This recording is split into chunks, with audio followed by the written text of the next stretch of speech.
Greetings. I am so excited to be launching off my grand opening with Young Girls Reclaiming Your Voice.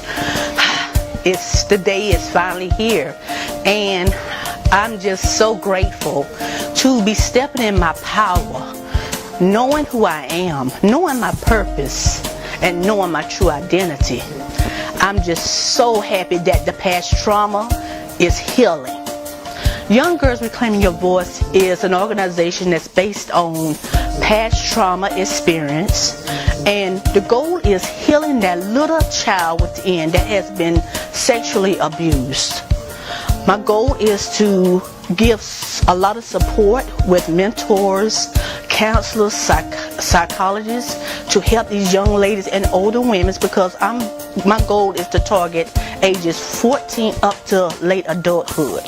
The goal is to allow everyone who has been trapped in that box called trauma and fear to step out into their power and walk into their true identity, the true identity that embrace them and make them the true leaders of men and women, to become your own voice, to walk in your own purpose, and not let nothing stand in your way. I show gratitude. Hello, I am Tracy Oakman. I am the Executive Director of Princess Empowerment. At Princess Empowerment, we empower little girls ages 4 to 12. We do meditation, breathing techniques. We do workshops. We are an arts-infused program. I'm so happy to be here to support Missy Akinlolu on her venture. I'm so grateful for her, and I'm grateful for what she's doing, and I thank God for her. I wish you well, Missy. I love you. I think that if I had this kind of power, I wouldn't have went through all the things that I went through. I thank God for what I went through, because now I'm unstoppable. But help me out, so I'm just, I'm ready. And Missy's age group is the older girls on this spectrum, and we meet in the middle, and we're going to do so much together. We're going to grow together. We're going to get bigger and bigger and bigger. So with all of that being said, we're going to sit back. I don't want y'all to sit back and relax. Let's Missy, I'm holding back my tears. But I just want to do an exercise with everybody, and this helps me, loosens me up, and it gets me going. So when we all take a deep breath, we're going to breathe in for 4. We're going to hold it for 4. And then when we let that thing out, we're just going to release like real big. And we up top. So I guess we're going to say, I got it.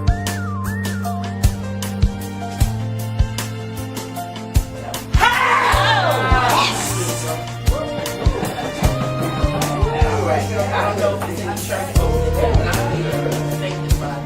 Yeah. All right. All right, let's try it.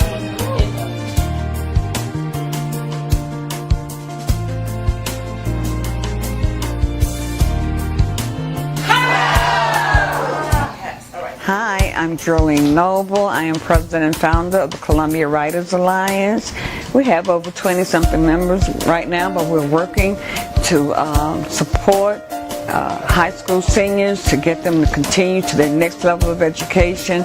We're doing so much. We've got so much going on, but God is good. I just want to say congratulations to Missy Akinlolu.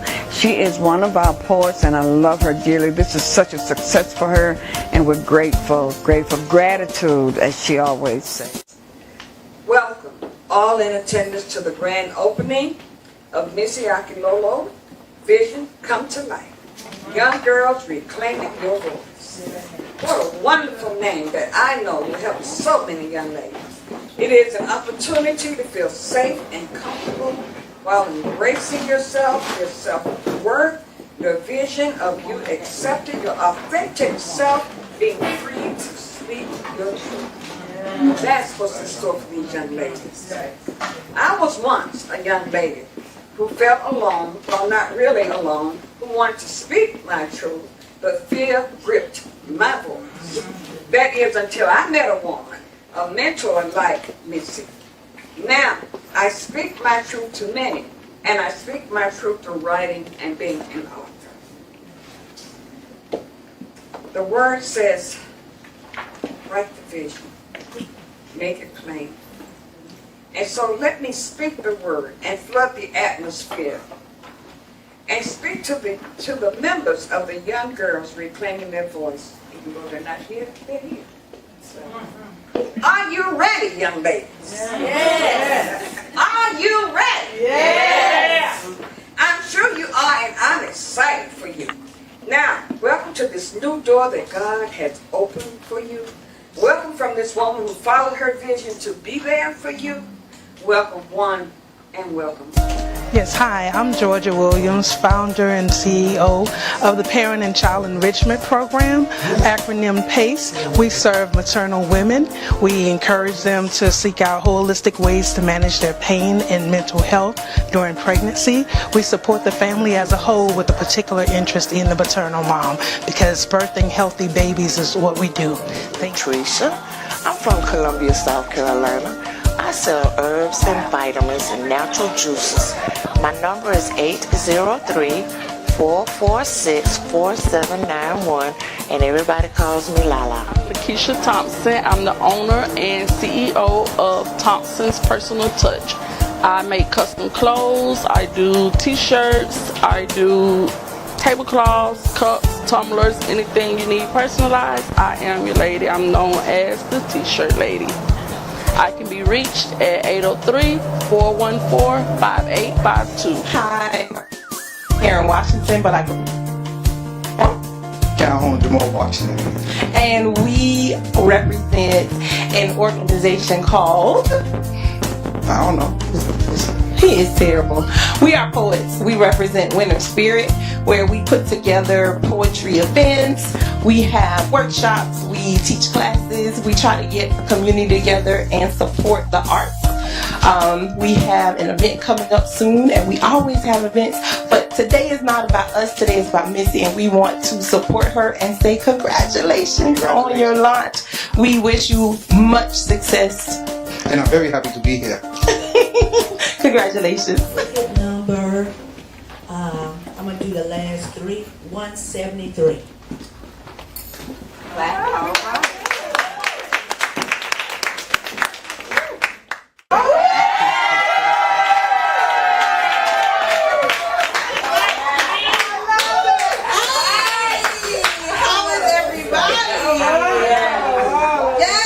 But before I do, would y'all mind if I tell my story? So, believe it or not, before the age of 9, I was spirited. That's everybody know that word, spirited. You know, I would be the kid. My mother would be like, "We're getting ready to go to the store." I'm like, "Oh, we going to the store? Wait a minute, Mama. Let me go in the house and change out these clothes I was playing in the yard in, and let me put on this right here." My sister and brother would be like, "You gotta change clothes to go to the store." So I was spirited. And I like being pretty. And I thought it was, I used to walk around and always think to myself, I was so pretty. You know, even though I had dark skin and people always wanted to tease me about my dark skin, but my father had dark skin and he never seen him cower ever in my life. To this day, my dad is 82 years old. 81 years old. I have never to this day saw my father bend, cower, anything. He's always stood tall, stood out. And so I was like, "Ooh, you know, he's just amazing, ain't he?" You know, so no matter what people came at me, I would look at him and I'd be like, I know people had to have done the same thing to him, but he does not cower. So it gave me strength. And then around the age of 9, I went through my period of being touched. And it wasn't from my family members. It was from a family friend. And it confused me to the point I went inside myself. So the spirited person that I was left because I didn't know what to do, and I didn't know how to process, and I didn't know how to talk, and I was afraid to tell my parents. And I know a lot of people be like, "But you had," I had loving parents, y'all, but I was scared to tell my parents. And I wasn't threatened by my family friend. It was just, I just went inside myself and got scared. And I lost my whole voice. And I lost me. And I always wanted to disappear from that point on. And what saved me was writing. Because I couldn't talk about what I was going through, but I could write it. And I didn't have to worry about anybody saying anything, or I could let it all out. And I never understood to this day why I was so scared to tell my parents. And part of me was like, as I got older, I think I was scared because I felt like my father would kill me. I did. And I think he would have, all jokes aside and in all honesty. I really feel like my father would have killed him. And then I would have lost my father.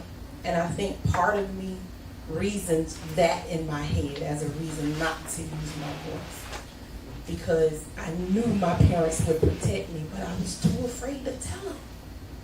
So there are young girls that have lost their voice, that live in two-parent households, that live in single-parent households with loving parents, but they still scared. They still don't know how to say or tell their story to people that love them. And it's for no other reason but fear. Because fear sometimes is more powerful than anything we could ever imagine. So I'm going to give you two pieces. I did not for a long time talk about my story because I didn't want to remember it. How is that for life? I always wanted to bury it. I never wanted to be a part of me. And I tell people all the time, I'm love. That's me. I am love. I am love because I refuse to be a part of hate. I refuse to be associated with pain. If I can't love you, I'm going to walk away. And I read it because I don't want to commit it to memory. I don't want it to be a part of me. But I don't mind telling my story now. I call it change. I looked at the world through rose-colored glasses, saw rainbows as ribbons in the sky, and thought God swam in oceans and sat on mountaintops. I saw beauty in life and imagination in clouds. That wasn't until he smiled at me. And see, I always thought smiles were grand, but his gave me chills because something about it just didn't feel right. And in my small childhood mind, I didn't know how to tell those around me that a smile just didn't seem like it belonged on his face. Because how can you tell a person not to smile at you? But I wish I would have listened to my inner voice because his smile became a touch. And no matter how I tried to reason it, his touch did not feel like it belonged on any part of my body. No, this did not feel like the hugs my father gave, or the pats on the back my uncles gave, or the tag licks that my cousin gave. No, this felt like someone is ripping apart a part of my soul. And I may be young, but why has his hand moved from my knees to my thighs? And why is it that he's always smiling at me? And why is it that all I want to do is cry? And why is it that my mind is not sure if it's okay to tell that his smile and he touches me and it just doesn't feel right? But I wish. See, I wish I would have listened to my inner voice because his smile became a touch and his touch became a kiss. And this kiss has me wondering whose soul is in my body, because from where I stand, it looks like me. But this is not my fairy tale kiss. This one feels like a nightmare. And no one, no way, no, this one has a tongue that's darting around in my mouth, and it's wet, and it gross, and it tastes like nasty things and dirt, and I don't care what he says, I don't like it. And why does he smile? And why does he touch me when all I want to do is wash my mouth out with the lye soap that my father uses to get the pig smell off his hands, and I don't care if it burns my lips as long as it gets rid of his dirty taste in my mouth.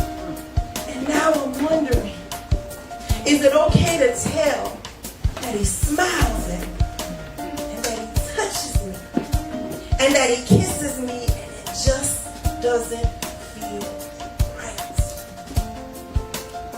See, I looked at the world through rose-colored glasses, saw rainbows as ribbons in the sky, thought God lived on top of clouds. dance to music that played in my mind and kissed that bird flying by. Was until 30-year-old him smiled at 9-year-old me. And y'all, it would take decades until I could finally put my rose-colored glasses.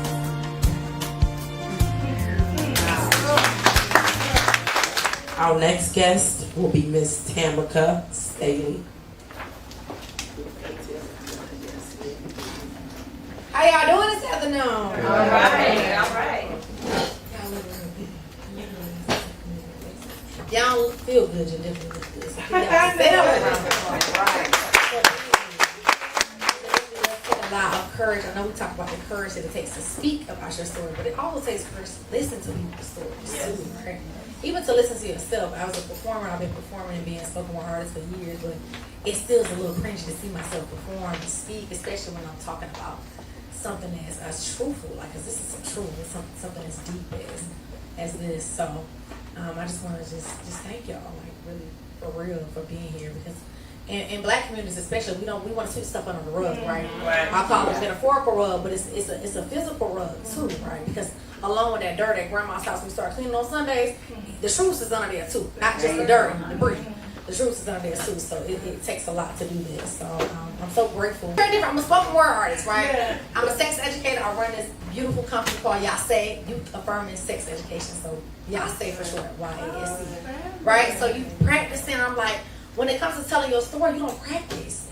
Like, I had to practice. The trauma was the practice, right? Yeah. Unfortunately, that I didn't prepare for it. It was a performance that I didn't prepare for. It's a performance that I didn't practice and I went through it.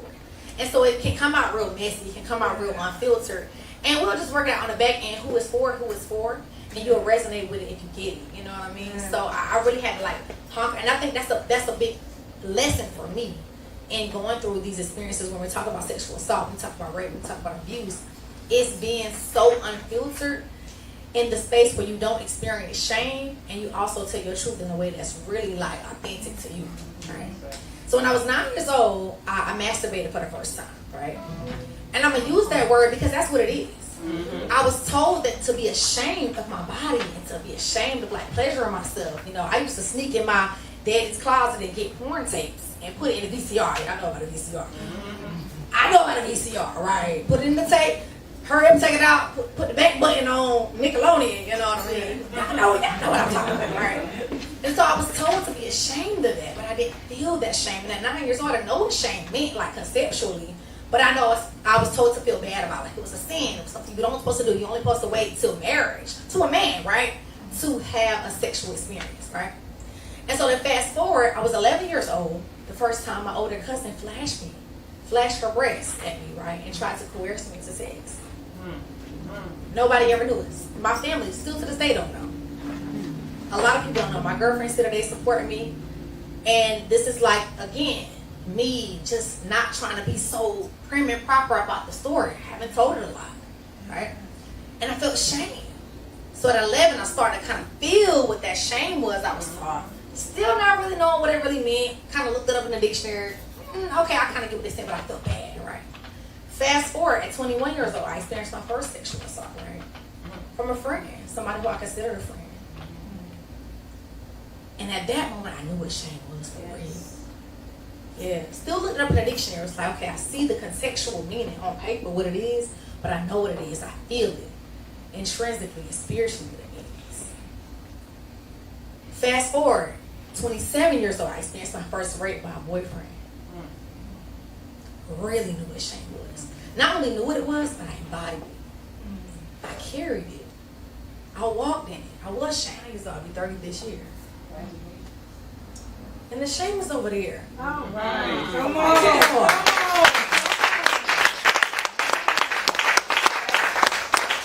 And so the difference about these three experiences that I was always told to be ashamed and fearful of pleasuring and really having consent in my own body. But when I experienced these assaults and these rapes from somebody that I didn't give the permission to, I was never taught how to feel that way. But bad, right? I was never taught that these is, first of all, it was never talked about that you could possibly experience these things from somebody else. I was never taught that you could experience rape. You could experience sexual assault, but I was always told you shouldn't masturbate, right? And I should be shameful and fearful and feel like it was a sin, but I didn't feel that. I felt liberated. I feel happy. I feel, confused, because I'm like, well, y'all ain't talking to me about this. Like, what's going on? But in these other two experiences growing up, I felt so much shame, so much guilt, like it was my fault. Like I violated me. But I know what it felt to liberate me in that moment. So I know these three things wasn't the same. These two experiences in my old life was not the same when I was 9 years old. And that was my awakening. That was, actually, I'm not going. I've been bound enough. We ain't gonna stand behind this. I get why this is here. Because this is a protective barrier too. Like barriers can be both things. Protective, like when we want to just be, hi, what you doing? You don't want to just get this, but I want you to see the full of you. So and that's the beauty about options too, right? That's right. I get an option, so I might go back and forth, but I'm here, so I'm trying to see the full of me, right? And so these three experiences really taught me that I get to choose, right? Our trauma is not our fault, but it is our responsibility. And in this moment, in this time, I'm taking responsibility to take it off. And it's taking time. Come on. It's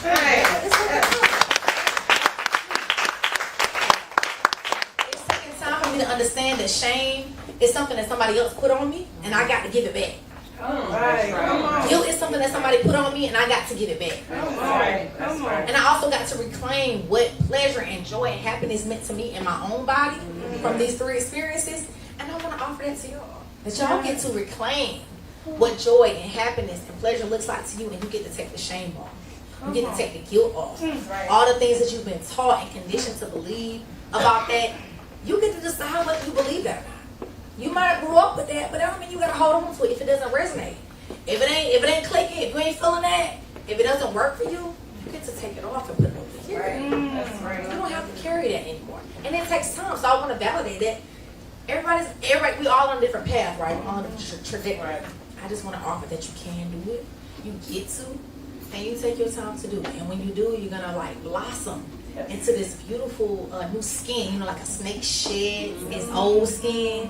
And it's all shiny and pretty and beautiful. And that is subjective, like whatever that means to you. It's just new. It's just different. It's not necessarily better or worse. It's just different. You get to shed it off. You get to be in this new skin, in this new body, and project yourself in your own type of beauty. Despite some of the struggles and the past that you went through, that was a little rocky, that was a little, murky. You get to do that, and you will in time. And I want to tell y'all a little story about that through this poem. When I first heard the phrase, beauty is only skin deep, I thought, the standard must be pretty low. My mama, a face full of enigma-shaped invitations, taught me how to bend worlds between conventional and beautiful. I learned the phrase means beauty is only a cover. Our stories live beneath the dirt. Despite this affirmation, I still couldn't stand in my truth. Felt no more comfort than the cysts and pimples starting riots on my face, each one a raised fist gripping the surface, inflamed and growing like tension. Bullet big, shoot first when the smile triggers the cheek, showing their bloody heads in public, showing out. Always seem to pop off when I bat lashes that cuties like flashing light. I am no warm sun. I don't want to wear this battlefield no more. I don't want to look myself in the mirror and see targets, scar, pus filled, acne making casualties of me. Hands tired each time the new facial scrub fails its mission. Hope fades when a stranger's unsolicited advice bombs my self-esteem into oblivion. I have never been good with rejection. My mama's resilience is pushing me towards restoration. And so I'm learning how to trust the tragic, how to band fear away. I speak life into my skin when it betrays me, molding my tongue into a bridge of mercy. forgiving all the jabs I've thrown at it. Only holding rhymes these bumps can bounce to. Teaching myself how to love them back. All things trying to hurt me are lessons worth fighting for. This skin, all dark and delightful, is a testament of my survival. Y'all, I am loving my skin into redemption. A new kind of bombshell beauty. A kinder war song. Elegant in all of its ugly. My skin is a roadmap to liberation. And I'm going to keep walking. That's right. All right. Freedom, freedom, freedom, freedom, and abundance. I have freedom and abundance. I have peace. I have power. We are protected. All right.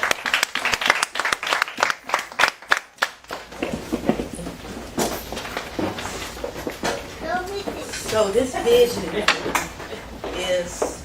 it was developed upon my childhood experience. I used to talk to a lot of people about molestation because I was molested at a young age. Had an abusive stepfather and some more, I don't care the name, that took advantage of me. When your innocence is taken from you at the age of 13, and you didn't have a chance to say yes or no, it's a hurtful thing. So I realized I always ask God, what is my purpose? And I noticed that every woman that I met, they was experiencing the same thing I was experiencing. But it didn't dawn on me that that was my purpose. You know, I'm thinking, okay, this is something else. This is not it. But every woman that came to me, even young girls, because I'm around a lot of young girls' ages, sometimes 13 on up, they remind me of me. It's like I'm looking in the mirror at them, at myself. And a passion that I have to listen to. Sometimes at night, I'm on the phone listening to someone because they're going through. Because I didn't have nobody I could talk to. Nobody. Because everybody would think you're crazy or they wouldn't understand what you're going through. Even with my childhood experience, I chose bad choices in life. Didn't know what love was until, and I gotta be real, until I met my husband right here. Amen. I found true love. Amen. You know, all this time didn't know what love was. Even with my children, I mean, I loved them, but they could never feel that place where I was missing until I found my truth. So, young girls reclaiming your voice. There are 3 phases that you go through, and that's phase 1. You got to reclaim your voice. Your voice manifests everything in life. Now, when you reclaim your voice and know your voice, you set yourself free from trauma and fear. Because fear was what I instilled as a little girl. I didn't know how to say yes. I didn't know how to say no. I didn't know how to say no. I was that people pleaser. It made me a people pleaser. I gotta do this because this is all I know. I gotta do this. I gotta make this person happy because this is all I know. You know? So eventually, as I was going through phase 1, I was ready to heal. I started searching for spiritual groups, support groups to talk to. People was coming my way. Kept on asking God, what is my purpose? Why am I here? But he was sending me my answers through different areas that I was going through. And I found my purpose.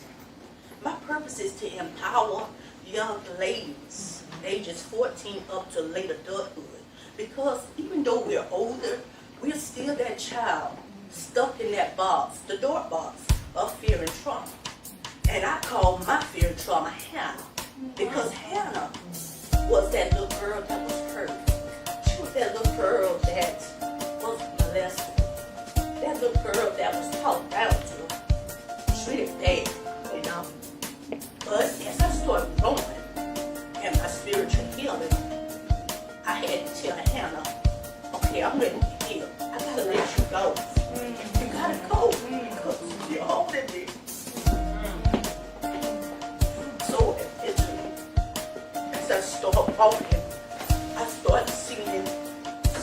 the truth. Who am I? I am embracing freedom from molestation. I am embracing that I can speak now. Nothing holds me down.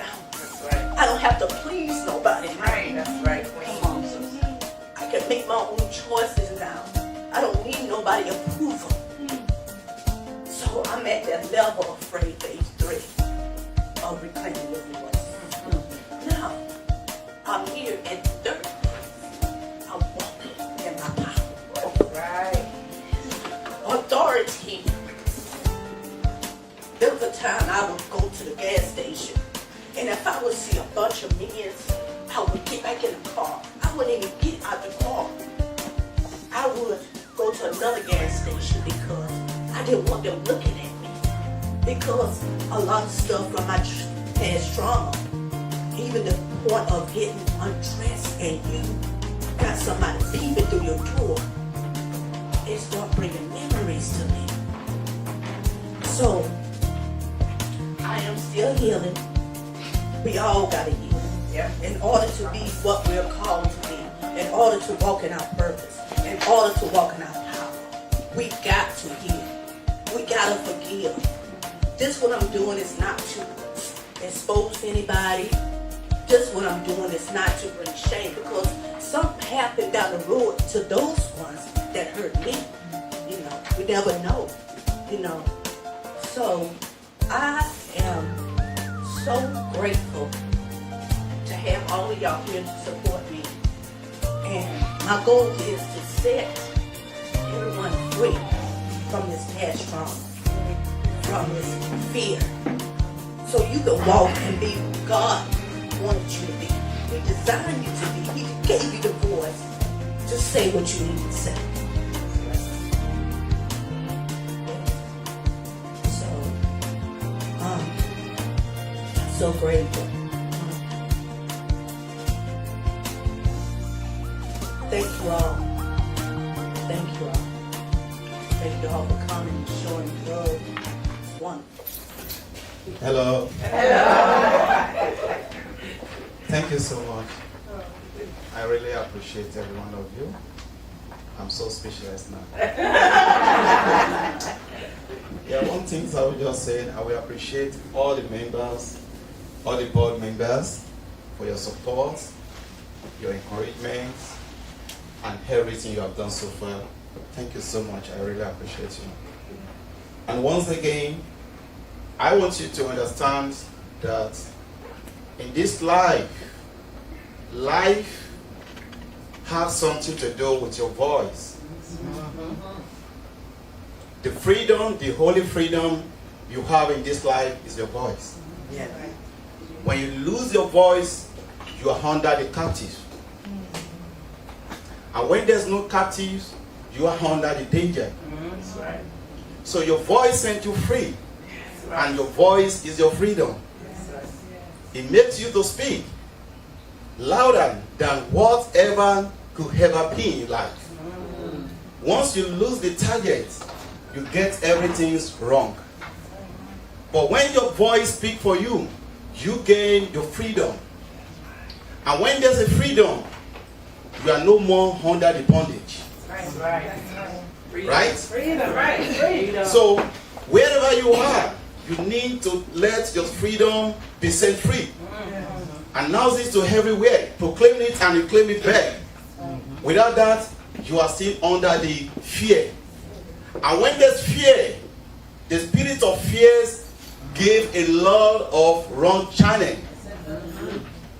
By committing suicide, a lot of things stop. Where I work sometime, I don't mean some people, I will ask him, what is your charges? I will go and check the system.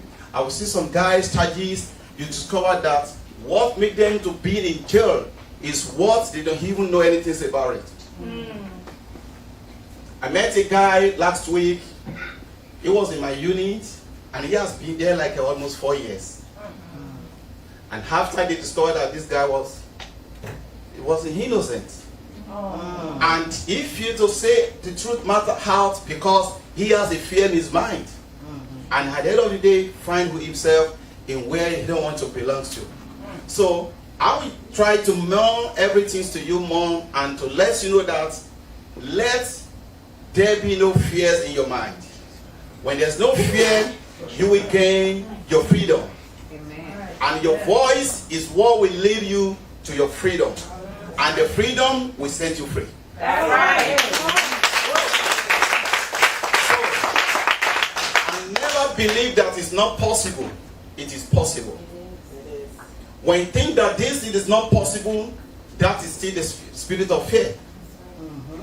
You still working under the captives. Like a Martin Luther King that fought for the blacks in this great nation today. God bless America. Amen. Yeah. If you lose the freedom, me and you will not be where we are today. So he fought for the freedom because of the voice everybody hearing. And that is where we are here today. So please, whatever you think you want to do, encourage yourself. If you didn't encourage yourself, others will never encourage you. You have to be the first encourager. That's right. When my wife told me she was going into all these, I looked at her and said, do you know what? I said, no. I believe you can do it. Yeah. What you cannot do will never come to your mind. Once you get a thought of something that, oh, I want to do something like this, that means you can achieve it. That's right. So don't relate your effort. Put more effort on it. Work on it perfectly. And you surely pursue it and you surely get it. All right. That's it. So let the spirit of encouragement work with you all the time. Don't ever be discouraged. Whoever or whatever comes to your way, make your stand strong and believe yourself.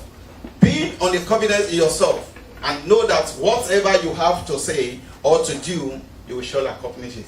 Once again, I thank every one of you for coming. I appreciate you, and I say once again, thanks so much and remain blessed. Thank you.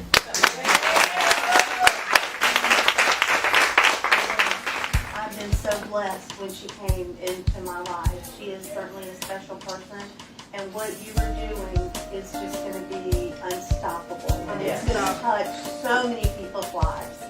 And I just, again, want to thank you. And it was such a pleasure to be here. Thank all of y'all for making me feel so excited. But it was my desire to be here today. And I came from Hampton County. So I drove over 100 miles to get here. And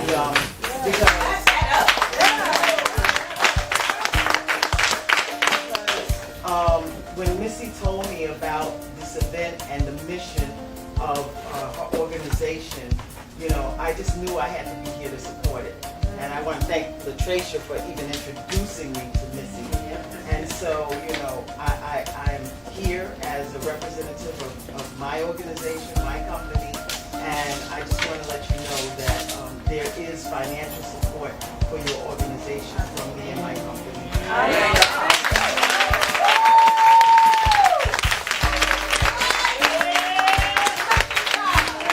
It's called Tribe. It's comprised of my wife, my niece, who's a student at Claflin, my nephew, who's a student at Jacksonville State, and an amazing young poet by the name of Tavern Kanai. We're going to be competing against 32 other teams around the country, June 7th to June 10th in Knoxville, Tennessee. We also have an event that on the 20th, the House of Hathor, and it's a fundraising event where we'll be featuring our slam team. The insight to being an inventor, I just created, I put my patent in Tuesday.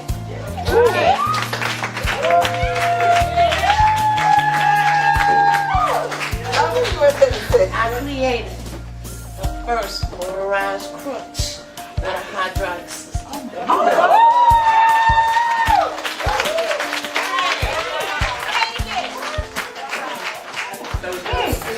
Well, if somebody want to do something like God told me to do, let me know.